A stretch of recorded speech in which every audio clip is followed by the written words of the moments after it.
genomo tyrimas vėlgi ypatingai yra svarbus ties ligomis, kur tu prevenciškai gali daug ką pamatyti irgi anksti, sakykim.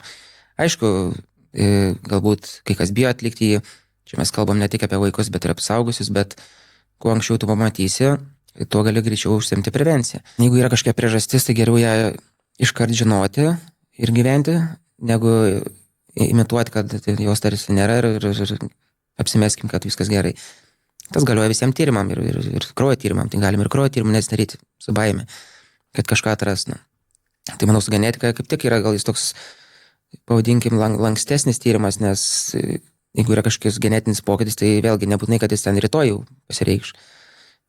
Būna tokių atvejų, kur, tarkim, pasireiškimas numatomas, kaip tau bus 30 ar 40, tarkim, metų.